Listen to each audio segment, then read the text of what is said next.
can you just talk a little bit about how this movie did come to you? What did draw you to it? Like I said, I'm a big, killer robots go bad kind of fan. Is that something that you have always kind of been into too?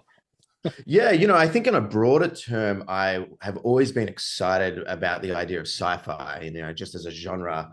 So when someone brought a script, to me saying this is a sci-fi film, I was just like so excited as a filmmaker. I was like, oh my God, the creative ways you can go about this are endless. But what I really loved about it was that how it kind of starts out as this kind of erotic thriller and melts into this sci-fi thriller towards the end and kind of connecting those two worlds together.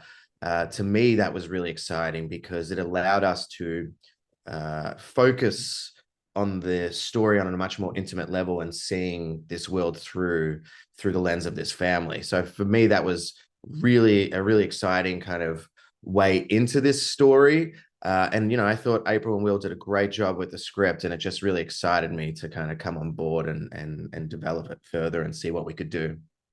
And now I know you previously did another thriller with Megan Fox, Till Death, which I loved. I thought that was such Oh, a thank you. fun, wild, twisted ride. But can you just talk about getting her for this? What made you think she was the one to play Alice, to be this evil robot? Well, I Till Death, it's such an interesting, it's such a different performance to this. So that Yeah, excited me already. It was like, okay, we're not doing the same thing again. We're doing something completely different. And I really felt that she, uh, with the intimate scenes and everything, having built that trust from the first film with her, I thought, well, that's a really great way, to kind of build this, a safe environment for us to explore these intimate scenes and try and, shoot something that felt unique. mhm, And there are certain aspects to these intimate scenes that are kind of different from others where we're intercutting with different actors and back and forth. So we needed them to be on set together and kind of watching to make sure we were kind of imitating what was being seen and everything. So having someone that we had built that trust with went a long way. And mm. I there's something about it that was kind of clicking in the back of my head. Was thinking about Jennifer's body and the way her character arc is in that. I felt there was a lot of similarities here, and I Totally. thought, her fan base would really love to kind of see her become that badass, killer again. So it was Right. exciting to kind of see that on happening on a monitor. Right. She definitely gets to go full unhinged again at the end, which I think her fans, yes, being one of them, we are very into. And can you also talk about, casting the rest of the film? Like you do have two of, I think, the hottest actors in Hollywood headlining in this movie. Just that has to feel nice that you're able to get them, and then, just how did you land on them? Definitely. No, it was great. And it was, something we had spoken about. It's funny, I haven't actually said this, but one of the inspirations for this movie was Unfaithful. And when we were Mm. kind of developing this script, I kept saying, I just need a incredibly sexy French man. And we ended up finding an incredibly sexy Italian man. Uh, It but works.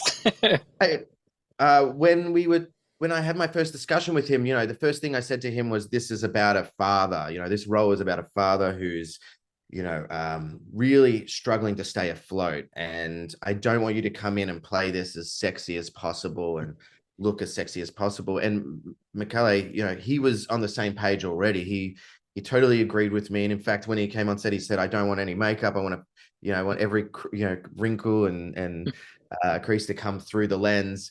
Unfortunately, he's too gorgeous for that to happen. But You can only do so much.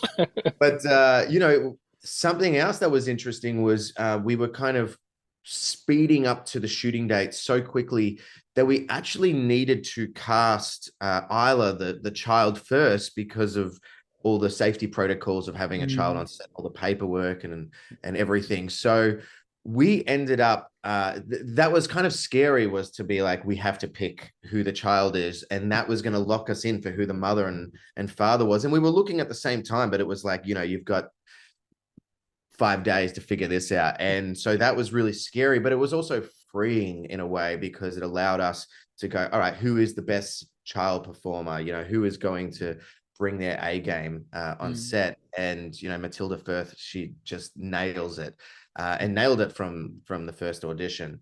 So once we located, once we kind of locked down on her, then it was kind of figuring out who, all right, who can we lock in around? And we were already kind of having discussions with Michele, but we hadn't fully, figured that out. But I think the funny thing about it is that Madeline Zima, who plays the mother, Hmm. she looks so similar to to Matilda. I feel like she looks Yes. more like her mother than her actual mother, really. And so that was quite amazing how that all kind of fell into place. And again, Madeline was just the perfect person for the role. I wasn't even Yeah. thinking at that stage how they looked alike. It wasn't until like we kind of put their photos on the wall that I was like, oh wow, they really actually resemble each other. Well, we should go with that. Yeah.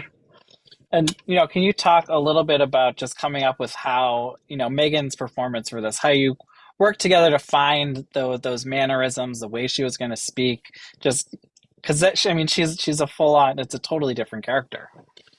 Yeah, she came in early on with this idea of physically being a ballerina, her Hmm. performance being, slow but precise, and her posture always up, and everything like that. So we kind of once she kind of found that physical performance, I think her voice and everything kind of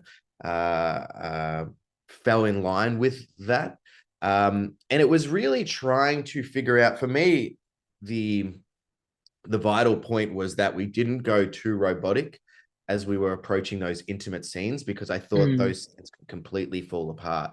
So it was trying to slowly add a little bit of emotion as we were kind of approaching those scenes and playing into that. So it just felt a little bit more humanistic as we got into that Yeah. sequence. And then from there, I think the biggest um hurdle was really like as we get into the third act and we play with the glitching out and Yeah. the and chaotic kind of performance there.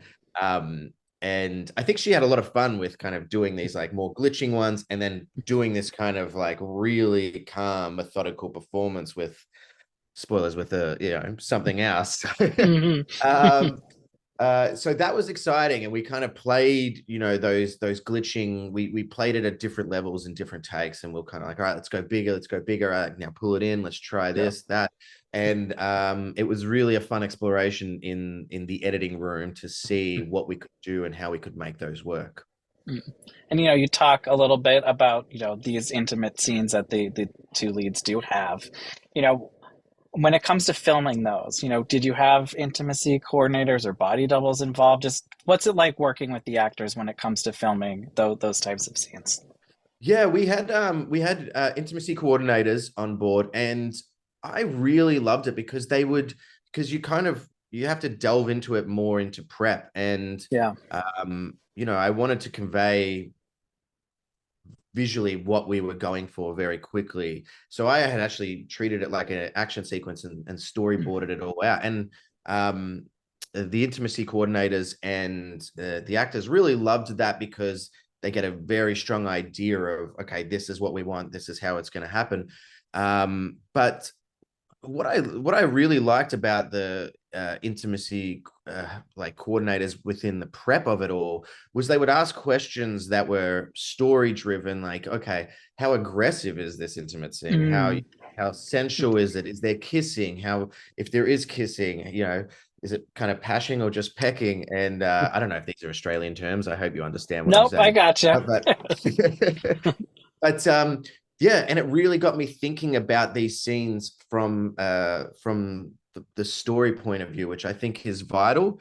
Yeah. And it was great. We That allows them to then go to the actors separately and say, hey, this is what the director is wanting. If there's any sort of concerns or anything, they come back and we talk about it and everything. And I felt once we got on set, everyone felt really safe. And yeah, we also have a particular scene that needed to have both actresses in there at this, Mm. and watching each other to in order to imitate those on different takes.